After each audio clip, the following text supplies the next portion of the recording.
Olá, seja muito bem-vindo ao primeiro episódio do canal do INC. Hoje nós estamos aqui para iniciar um novo espaço de conversa, uma troca de informação para levar saúde e bem-estar até você. O nosso objetivo é descomplicar temas importantes e trazer conhecimento de forma leve e acessível. E para abrir com chave de ouro, nós vamos falar sobre um assunto que merece toda a nossa atenção: o Alzheimer e o cuidado de quem cuida. Mais do que falar sobre doença, o que a gente quer aqui é discutir prevenção, diagnóstico precoce e como nós podemos garantir qualidade de vida para pacientes e cuidadores. E para essa conversa nós temos aqui duas convidadas muito especiais, doutora Thaís Dalmoro, neurologista do INC, especialista em tratamento das doenças neurodegenerativas, e a psicóloga Rosimar Carrão, especialista em diagnóstico psicológico e neuropsicológico, que vai nos ajudar a entender o impacto emocional no diagnóstico na família e a importância de olhar para quem cuida. Então, fiquem com a gente nesse episódio, porque ele está cheio de informação. Doutora, muito obrigada. Eu começo então perguntando: muitas pessoas têm dúvidas sobre o que exatamente é o Alzheimer. Poderia nos explicar de uma forma simples para que todos entendam o que acontece no cérebro de quem desenvolve essa condição? Olá, então, estou muito feliz. Hoje é o nosso primeiro podcast. Estou muito feliz de estar na presença da Rosimar aqui. E a nossa ideia é trazer mais informação para vocês sobre alguns assuntos da neurologia, da neurocirurgia, né? Que são do nosso cotidiano, né? E até para que as pessoas entendam como funciona o diagnóstico e o tratamento das doenças e para a gente tentar ajudar no manejo. Então, falando sobre a questão do Alzheimer, né, Karina? Então, o Alzheimer, ele é uma demência, né? O que é uma demência? É quando a pessoa tem um declínio cognitivo. O que é cognição? Cognição, ela envolve a memória, então a pessoa começa a ter uma perda de memória, né? A cognição, ela envolve a linguagem, a resolução de problemas e algumas funções motoras, né? Então o Alzheimer é uma demência, né? É a demência mais comum que nós temos hoje no mundo inteiro, milhões de pessoas sofrem com essa doença. E como que acontece isso? Isso é uma pergunta muito comum do consultório, né? Como que acontece Alzheimer? Por que eu vou ter Alzheimer, né? Nós temos algumas teorias, nós não sabemos muito certo, assim, a fisiopatologia clara, mas a gente sabe que é um complexo de beta-amiloide, que seria um complexo tóxico que se deposita no cérebro e ele vai causando atrofia cerebral. Né? Então a gente fala que é uma doença degenerativa porque ele degenera os neurônios. E esses neurônios vão morrendo aos poucos. Então o lugar mais comum de acometimento, em primeiro lugar, é a região da memória. Então por isso que inicialmente o paciente vai tendo perda de memória, que é o que os familiares notam, né? Aquele paciente que começa a esquecer, às vezes, algumas palavras, a esquecer nome de pessoas, né, a se perder na rua. Então, esse é um dos sintomas mais comuns, né? Depois a gente tem, às vezes, sintomas de depressão, que é uma coisa que começa do nada num paciente de 70 anos, começar com uma depressão gravíssima. Então, a gente tem que atentar que, às vezes, não é bem uma depressão, e sim o início de um problema degenerativo, de uma demência, né? O paciente não consegue mais fazer coisas que antes ele fazia, não sai na rua sozinho, às vezes não consegue escrever uma frase, se perde nas datas. Então esses são os sintomas mais comuns, né? Então o Alzheimer hoje, ele é uma demência, uma doença degenerativa, e quanto mais precoce a gente conseguir fazer esse diagnóstico, a gente consegue mudar um pouquinho o curso dessa doença. Então o paciente vive melhor, mais tempo, né, com medicamentos e com muitas vezes intervenções também de estímulo cognitivo. Então é muito importante a gente entender isso, entender o impacto que isso tem na vida da pessoa, na vida dos familiares. A gente vai falar mais sobre isso no podcast. Então, Alzheimer, ele é uma demência, é a demência mais comum. Nós temos outras demências. Então, a gente tem a demência vascular, que é a segunda demência mais comum, que o que é? Quando o paciente ele tem um AVC, que é o famoso derrame, né? E aí o paciente começa a ter também uma perda de função. Então, também é uma demência, é uma segunda demência mais comum. A fisiopatologia é um pouquinho diferente, mas o tratamento ele acaba sendo bem parecido.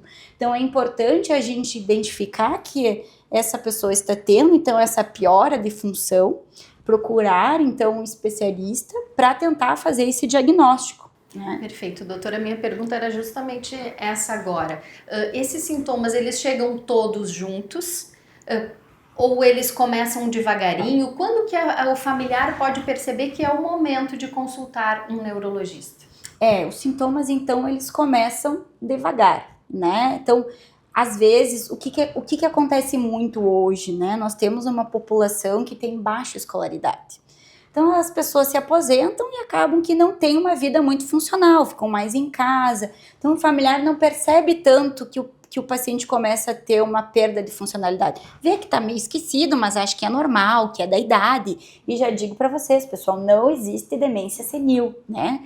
A principal causa de demência é o Alzheimer e a idade é o principal fator de risco. O que é a demência senil? Demência senil não existe. Demência senil, as pessoas acham que o paciente, ele é velho, então ele é esquecido. Isso é normal. Mas isso a gente sabe que não é assim, não existe. O principal fator de risco de Alzheimer é a idade. Então, quanto mais idoso eu fico, mais chance eu tenho de ter Alzheimer.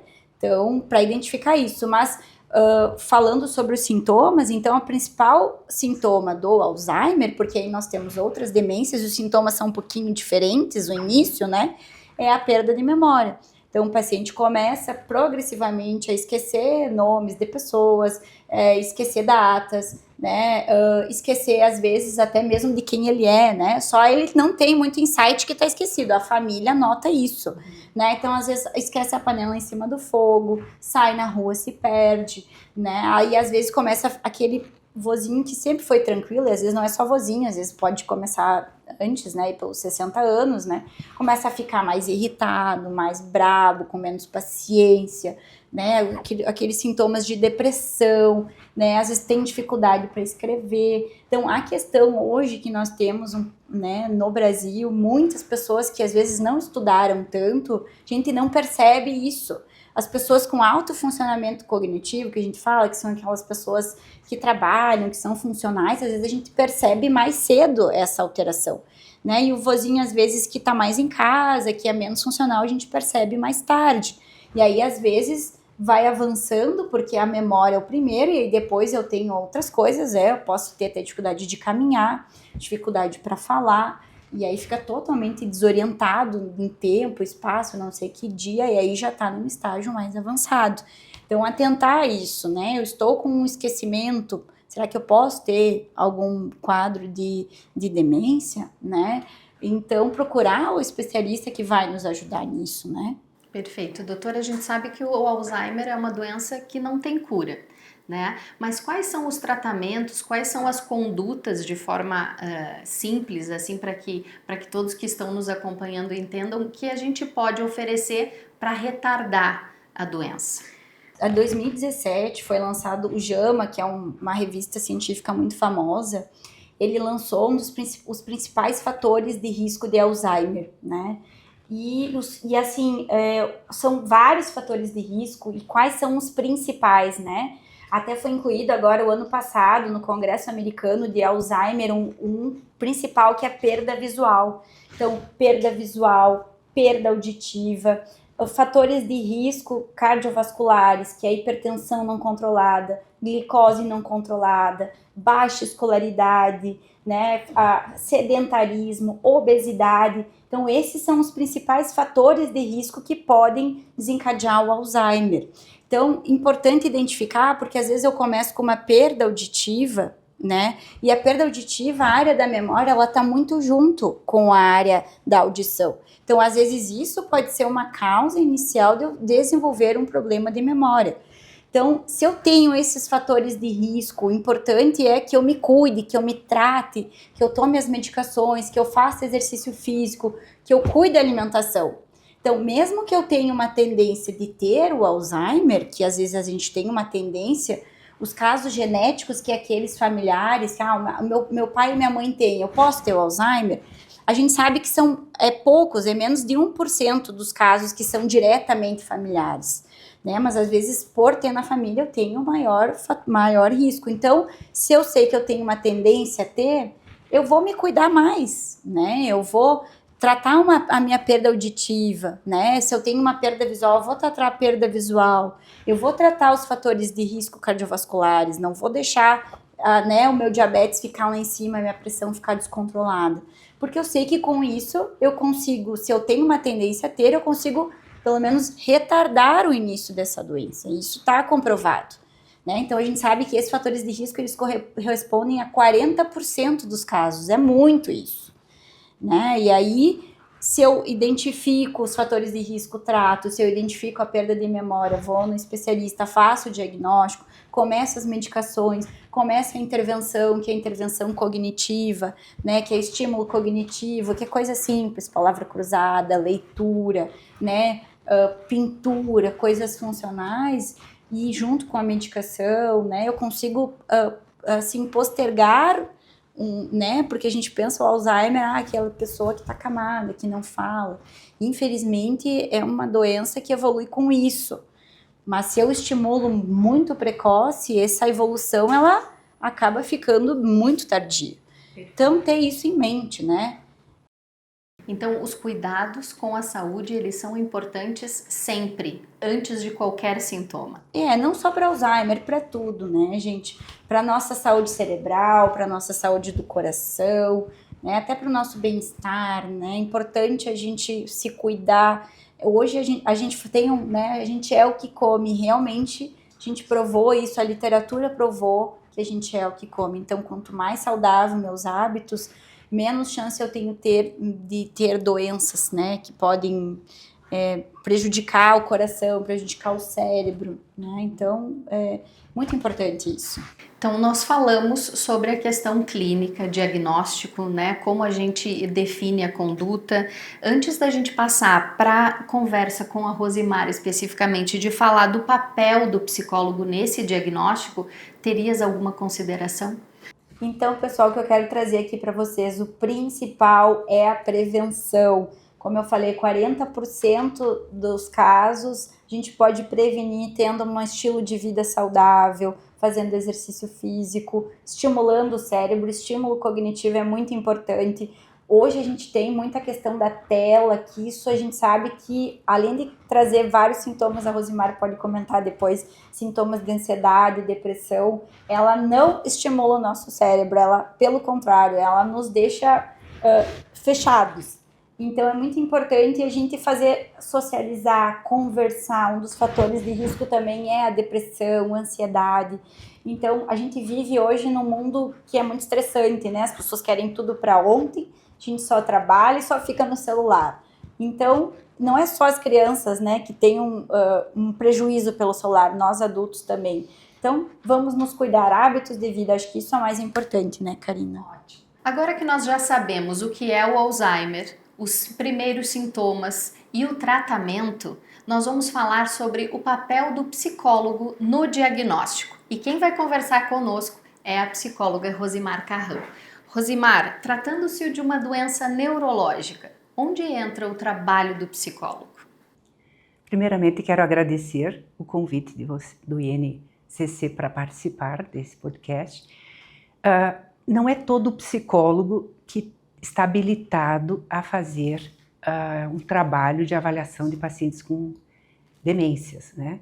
No caso, a gente tem que ter uma formação específica, uma especialização em diagnóstico para poder avaliar esses casos, como no caso eu faço, né? Qual é o papel?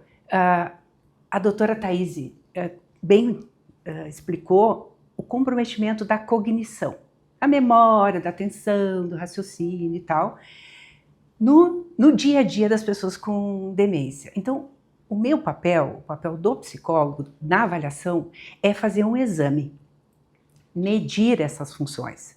Eu posso dizer, não, tu anda esquecida, tá, cá, mas até aí tudo bem. Mas o quanto tu tá esquecida? Se esse esquecimento é normal, A vida, esquecimentos todo mundo tem, desatenção todo mundo tem, e às vezes falta uma palavra, tu não consegue falar, e aí não é Alzheimer. Isso é apenas uma questão que a gente tem que valorizar. Então, quando a gente faz a avaliação, a gente tem testes específicos para medir essas funções. O que eu acho que pode ser normal. Às vezes eu penso, mas eu tenho um idoso lá, a gente convive com o idoso, ele repete 1000 vezes a mesma coisa. Gente, quem é que de nós não faz isso de vez em quando? Eu penso que te falei, daqui a pouco estou te falando de novo. Estou com Alzheimer. E o idoso, isso ocorre, não é incomum. Não só no idoso, mas o idoso começa a observar mais. Isso gera na família, já me falou 10 vezes, é repetitivo. Sim, é um sintoma, mas não é um diagnóstico.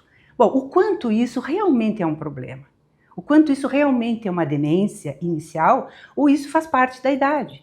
Então, o meu papel é auxiliar o médico realizando essa avaliação. Esse exame é um procedimento que se usa testes, se mede, se compara com as pessoas com aquela idade, com aquela escolaridade e vê se está dentro da média ou se está abaixo. Bom, se está abaixo eu tenho que comunicar isso ao médico. Bom, o resultado do exame indica que ele está sugerindo um quadro demencial, o desempenho dele. Bom, qual é a causa da demência? Compete ao médico fazer. Bom, aí como a doutora Thaís bem falou, pode ser demência vascular, pode ser Alzheimer. Então, esta é a função do psicólogo, ele vai dar esse resultado, indicando, não, o desempenho da pessoa está de acordo com a idade e a escolaridade dele, então não é de preocupar. Eu costumo sempre fazer uma analogia assim com uma sinaleira, tá? Eu digo isso para os pacientes no consultório, para os familiares. É a seguinte, eu vou dizer se a luz se a luz verde, amarela ou vermelha, ponto. Essa é a minha função, dizer para o médico, é verde, segue o baile, não tem nada que se preocupar. É amarela, ou seja, um declínio cognitivo leve, que a gente diz, não configura, não está normal, mas também não configura um quadro demencial, mas é algo que exige atenção. Atenção. É o pisca-alerta. Então, tu tem que monitorar, ou seja, repetir a avaliação de tempos em tempos, porque é um risco de 10 a 15% desses casos evoluírem ao ano para uma demência. Então, nesse caso, eu recomendo reavaliações periódicas. Se é vermelha, ou seja, tem muitos indicativos para a demência, aí, bom, aí o médico, junto com os outros exames que ele utiliza, ele vai, então, concluir. Sim, então, que demência é? É demência de Alzheimer, e essa vai auxiliar o médico na condução. Bom, eu também, na avaliação, a gente faz o grau, determina o grau. Porque é raro chegar para a gente uma avaliação do paciente com Alzheimer em estágio avançado, porque não precisa avaliar. A importância da avaliação é estágio inicial. É onde tu consegue definir o que é normal, o que é um ponto de preocupação, ou já é realmente um caso para iniciar um tratamento. Porque a demência leve, ela é muito difícil de diagnosticar, né, Thaís? Porque ela se confunde com coisas da idade. E assim, Rosimar, eu acho que o que é mais importante na tua avaliação é os diagnósticos diferenciais também. Isso. Porque até comentei antes, né, o paciente às vezes começa uma depressão e às vezes pode ser um início de Alzheimer, porque uma depressão com 70 anos é um evento raro de acontecer. Né? Ou às vezes o paciente tem um TDAH, né, Rosimar, que nunca diagnosticou, que é o transtorno do déficit de atenção e hiperatividade, né? Aquele paciente que a vida inteira foi desatento, que não concentra, né? Mas que sempre conseguiu ter uma vida funcional. E aí, às vezes, chega, então, né, numa idade que aí não consegue mais suprir as demandas. Isso. E aí, às vezes, é um TDAH, né, Rosimar? Exatamente. Então, acho que a avaliação neuropsicológica, ela vem muito de importância com isso, principalmente, também, né? Além de nos ajudar nos casos leves, né? E, Thaís, eu acho que é importante, assim, ó, porque a gente, pela prática, pelo tempo que a gente trabalha, a gente começa a ver os casos, né? E até se surpreender ainda. Até semana passada me surpreendi com um caso, 7 anos tratando como se fosse Alzheimer, tá, gente? 7 anos, tomando medicamento, não podia dirigir. diagnóstico lá por 60 e poucos anos, usando o medicamento fornecido pelo Estado, aquela coisa arada toda que envolve um diagnóstico de Alzheimer. Gente, não tinha. Que bom, né? Eu achei o máximo quando eu vi que não tinha nem comprometimento cognitivo leve, Thaís. Nossa. E olha que às vezes o perigo de um médico dar um diagnóstico desse nível, assim, sem solicitar, às vezes, uma avaliação. Às vezes tu acha, tá esquecido, tá. Você já vai para um diagnóstico e não é uma doença, assim, não é uma gripe que eu digo, a melhora. Não, na hora que tu faz um diagnóstico desse, tu tem que ter uma série e é essa que é a importância que eu vejo, sabe, ter desses cuidados de solicitar vários exames para fazer um diagnóstico tão importante. E quando eu pensei, meu Deus, né? 7 anos tomando remédio. E porque o que tu pensaria? 7 anos de diagnóstico, gente, tu já vai pegar a pessoa mais deteriorada. Tô mesmo tomando medicamento. Vai. O medicamento, ele não, né? A gente não sabe que ele não estaciona. Eu digo, ele em vez de a galope, ele vai a trote, mas ele vai.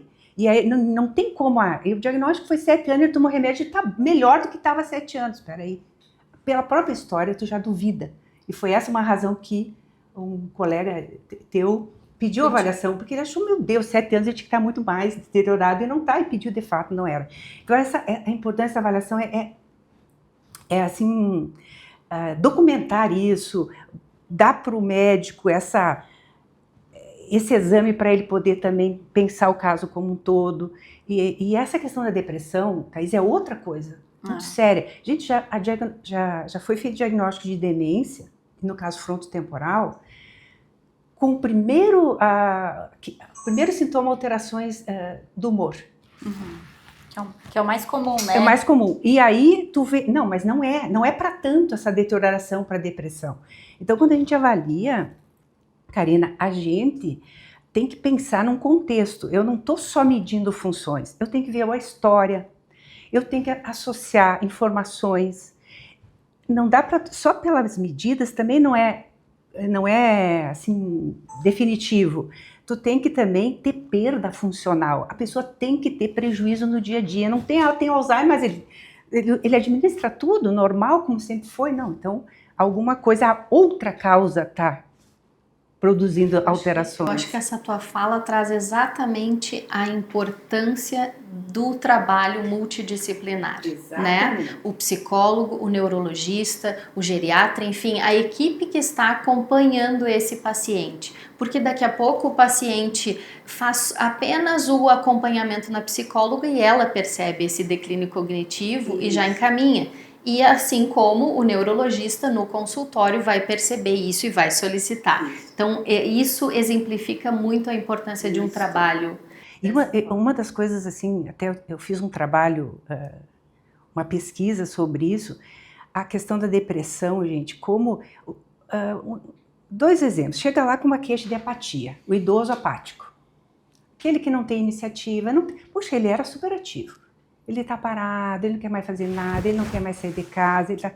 primeira coisa, depressão, antidepressivo, certo? Só que isso é apatia da disfunção executiva de uma demência de Alzheimer.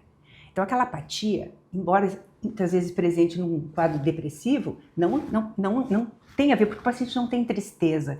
Porque, às vezes a gente tem que fazer um diagnóstico de depressão, então faz parte da avaliação neuropsicológica, diagnóstico de depressão, porque às vezes essa apatia, esse desinteresse, essa disfunção executiva não é causada por Alzheimer, é causada por... Então, eu digo mesmo havendo prejuízos cognitivos, Thaís, a gente sempre recomenda, né, tratar primeiro o quadro depressivo e depois reavaliar. Porque daí, se vocês perguntarem, mas daí vai ficar um tempo, 6 meses lá tratando e não é Alzheimer.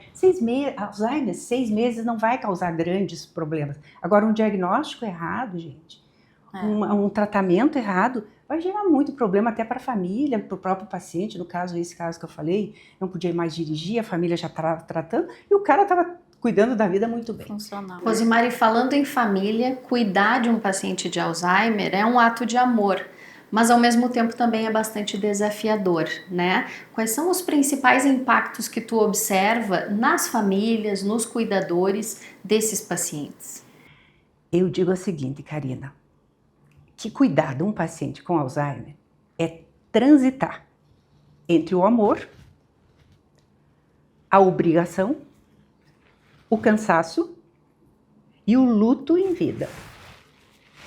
Porque tu tem que lidar com sentimentos e com coisas que tu não está preparado, que pode afetar o emocional e o físico de quem cuida. Então, assim, a exaustão que causa, e tudo também depende do grau, né, Thaís? Porque, assim, na fase leve, gente, os pacientes são muito independentes, se cuidam, se administram, até às vezes cuidam da casa, fazem comida, cuidam de algumas finanças, não é um prejuízo tão significativo. Mas à medida que vai havendo uma progressão na doença, ele vai ficando mais dependente da família, e isso exige muito esforço, tá? Emocional e físico, de ter que lidar com todos esses sentimentos. Aí vem sentimentos de culpa, não estou fazendo certo, a irritação. Cara, e quem disser que não sente, não é verdade. Quem é que não se irrita com o filho? Hoje, a gente tem que cuidar dos filhos, né? Às vezes tu te irrita, porque eles te incomodam, e daí? Então, principalmente que eu pego a fase inicial, a segunda avaliação, que já tem um diagnóstico, né, Thaís, que daí eu já consigo poder intervir e falar com a família mais diretamente, gente, porque no início do diagnóstico está tudo ok, parece que é uma certa negação, né? Tipo, tá tudo certo. A coisa vai começar complicando à medida que o tempo vai passando e que a doença vai evoluindo e vai necessitando mais suporte e mais apoio da família.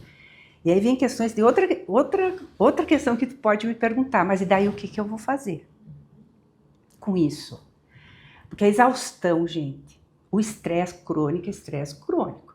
Eu sempre digo, quando tu é mãe, teu filho começa a incomodar, você dá um jeito, né? Uhum. Faz isso, faz aquilo, manda pra escola, manda pra escolinha, chama alguém para ajudar, deixa na casa da avó, né? Mas quando é Alzheimer, tu tem que estar... Então, o que eu acho importante, né, Rosimar, e isso eu vejo que tu faz muito essa orientação dos familiares quando tu faz a avaliação neuropsicológica, essa orientação de dizer para o familiar que tem que dividir, né, tem que dividir. Às vezes a gente vê que os familiares, eles vêm assim sobrecarregados, e o estresse do cuidador é uma coisa que a gente fala muito hoje, tem vários trabalhos falando sobre isso também, que não pode ser só um cuidador, porque o paciente com Alzheimer, ele volta a ser literalmente uma criança, né? Então é muito importante dividir essa responsabilidade, dividir esse cuidado com mais de um familiar. Eu sempre digo assim, e a gente tem que ter muita paciência, porque o paciente com Alzheimer, ele diz que pedra é água, e aí a gente entrar em conflito sempre é pior. Então, algumas coisas assim práticas, diárias, assim, que nos ajudam, mas a principal questão é a divisão. E uma coisa que eu vejo muito que eles falam também, assim, consultório, ele quer ir para casa, a doutora quer ir para casa. Por quê? Porque eles perdem a noção do presente, lembram muito do passado, o paciente com Alzheimer. Então, eles lembram daquelas lembranças de infância lá do passado e lembram daquela casa, lembram dos pais. Às vezes eles confundem os cuidadores, acham que irmão é pai ou que marido, né? Então, essa questão de ir para casa, é que o paciente às vezes ele está se sentindo inseguro. Então, né, chegar o cuidador e dar uma palavra de segurança, dizer você está segura aqui comigo. Então, eu acho que além do diagnóstico, né, Rosimar, essa função de orientação do cuidador, ela também é fundamental. E, Thaís, eu acho que é importante também é que as pessoas pensam assim, uma coisa é o cuidador, uma coisa é o paciente. Se o cuidador estiver bem, o paciente vai estar melhor. O que acontece é que, às vezes, o cuidador está irritado, ele está deprimido, ele está cansado, ele está exaurido, ele está esgotado, e quem é que vai sobrar para quem? Né? Eu sempre costumo comparar com filhos. Se está irritado, né? Vai sobrar para alguém. Então, nós temos que ter esse olhar sobre o cuidador, Porque cuidar de um paciente com Alzheimer, gente, não é uma corrida de curto prazo. É uma maratona. O que a gente precisa de uma maratona? Se preparar, se preservar. Tu tem que saber organizar como é que vai ser o trajeto, tudo para você poder chegar vivo. Eu digo vivo porque o que acontece muitas vezes é que quem acaba sucumbindo é o próprio familiar. E como que o cuidador, o familiar faz, Rosimar, para equilibrar a sua saúde mental nesse momento? Porque não é só o cansaço físico, é toda a questão sentimental, é o fato de ser esquecido. Isso. A gente vive com o fato de ser esquecido, ninguém gosta disso. Além de tu estar vivenciando e acompanhando a saúde daquele familiar, daquela pessoa que tu ama se deteriorar, tu ainda tá tendo que lidar com o fato daquela pessoa nem saber mais que você existe. Agora, gente, isso que tu comentaste eu tenho que reforçar, porque é muito importante, gente. Dividir responsabilidade. Primeiro, quem é que vai ser o cuidador oficial, certo? Geralmente, quando é o parceiro, é o cônjuge, que acaba assumindo. E os filhos ficam na retaguarda. Só que os filhos, muitas vezes, esquecem que aquele cuidador, ou a esposa também é um idoso que precisa de cuidado também, né? E aí deixa meio assim, não, vamos, a mãe que cuida, o pai que cuida, e a gente vai lá de visitar de vez em quando. Isso foi o que aconteceu com o Gene Hackman, né? Um ator hollywoodiano. Ali eu exemplifico a doença do cuidador. Eu não sei detalhes da história, mas o que aparece para a mídia é a doença da esposa. Ela adoeceu, ele estava numa condição muito grave, ele não tinha condições de se cuidar, o cachorro estava operado, também não tinha condições nem de sair para fora para fazer algum tipo de chamado, e ela simplesmente se isolou do mundo. Ela não dividiu responsabilidades, não buscou apoio, né? E às vezes o apoio, quando tu não tem um apoio familiar, gente, tem que ser um apoio profissional. E aí a gente tem que buscar esse apoio. Tem a Associação Brasileira de Alzheimer, que ela dá muita informação, tem grupo de apoio, tem live, tem coisas que tu não precisa sair de casa. Você consegue pela internet. Em Passo Fundo, eu sei que tem um centro de referência de idoso que ele atende, que é uma equipe psicólogo, nutricionista, fonoaudiólogo e médico que vai na casa do paciente atender. Então, assim, não sei, em outras regiões, em outras cidades, de repente, entra em contato com as coordenadorias e com as secretarias para ver se não tem um serviço dirigido. O que me surpreendeu realmente em Passo Fundo, gente, é que não existe um grupo de apoio para cuidadores. Então, isso é uma coisa que chama a atenção. Tem todo um cuidado com o paciente e os cuidadores meio que não são tão olhados, tá? Então, eu vejo assim, tu colocaste a questão do sofrimento emocional. Além do físico, gente, no caso dela, né? Ela teve uma doença, não é por culpa dele, mas ela teve uma doença, ela morreu subitamente e ele acabou morrendo em função de que não tinha cuidador. Mas ali representa tudo o que acontece, o isolamento social, a busca de se autocuidar fisicamente, psicologicamente, eu disse, tá, mas eu vou fazer terapia. Ah, mas eu não tenho dinheiro para terapia, não tenho dinheiro para ir psicólogo. Gente, não é só psicólogo que existe para que dá apoio. Existe a questão da internet, que a gente pode buscar, mas existem também centros espíritas, tem igreja, entidades religiosas que ajudam a dar esse suporte, que tem que buscar, gente. Ah, mas eu vou fazer então uma terapia alternativa. Não importa o que vai fazer. Importa que busque algum suporte emocional. Esse negócio de ficar achando que tu é todo poderoso, que vai dar conta, não dá certo. Imagina essa pessoa, né? Que tem todo o dinheiro do mundo, milhões e milhões de... né? E mesmo assim, ela agiu como se ela não tivesse nenhuma condição. Mostra realmente que adoecimento independe das condições financeiras. Realmente, o adoecimento ocorre com qualquer pessoa, desde as pessoas mais humildes até pessoas que têm bilhões e que morrem numa condição terrível que foi, né, do caso dele, né? Certamente esse nosso assunto dá horas e horas de conversa, né? Mas a gente já vai encaminhando para o fim e eu queria pedir então as considerações finais de vocês, começando, doutora Thaís, pelas principais dificuldades e desafios que a gente tem hoje, né? A senhora no consultório para o paciente com Alzheimer. Então, eu acho que o diagnóstico é um desafio hoje. A gente tem novas tecnologias, né, que nos auxiliam. Hoje a gente tem até o exame de sangue, né, mas a gente não pode pedir para todo mundo. A indicação é pedir para o paciente que tem sintomas e nem todo mundo tem acesso, né. O SUS não paga, os planos de saúde não pagam, né? A gente tem, por exemplo, o PET-CT, que é uma tomografia um pouco mais requintada, que também a gente não são todas as pessoas que têm acesso. Então, são exames complementares, porque o diagnóstico hoje ainda ele é clínico. Então, é isso que a Rosimar comentou, os sintomas do paciente é uma análise de todo o que o paciente vem tendo durante a vida, né? E uma análise da situação atual. Então, para mim, ter uma demência, eu tenho que ter uma perda de funcionalidade.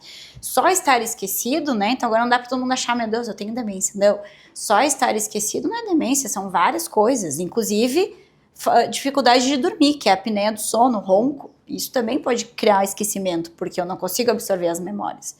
Então, eu acho que a questão do diagnóstico é um grande desafio e a questão dessa questão do tratamento, porque nós não temos hoje uma droga que modifique doença, que cure. Nós temos drogas que amenizam os sintomas e nós temos drogas que impedem um pouquinho o avançar dessa doença. Nos Estados Unidos foi lançada uma medicação, né, que aí tem estudos no Brasil hoje, está em aprovação pela Anvisa para vir para o Brasil, mas ainda não temos nada.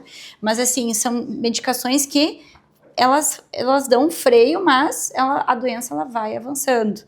Então, a importância do diagnóstico precoce e dos diagnósticos diferenciais e do cuidador, porque depois é o cuidado. Então, essa questão do cuidador ser acolhido e também ser tratado, de dividir a responsabilidade. Então, tudo isso que a gente comentou, que a Rosimar muito bem comentou também. E eu tento fazer isso muito nas consultas. Às vezes, as consultas, elas são mais de auxílio para o cuidador e não para o paciente, porque eu não tenho mais muito a oferecer, na verdade.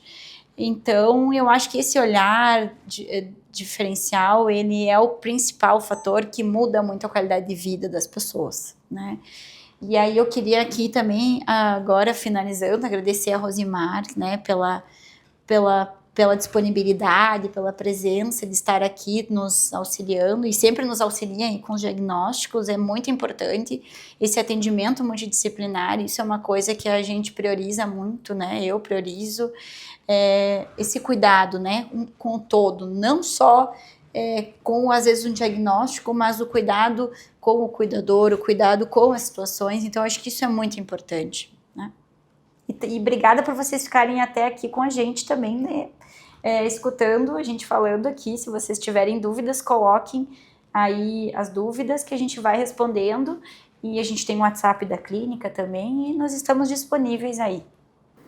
Rosimar, e as tuas considerações finais para familiares, para quem está passando hoje por uma situação como essa? Antes de tudo, eu vou reforçar minha gratidão por estar aqui hoje, participando e vendo essa preocupação de fazer um bom diagnóstico. Que tu disseste, né, que diagnosticar é um diagnóstico clínico, mas quanto mais coisas a gente tem para fechar, melhor.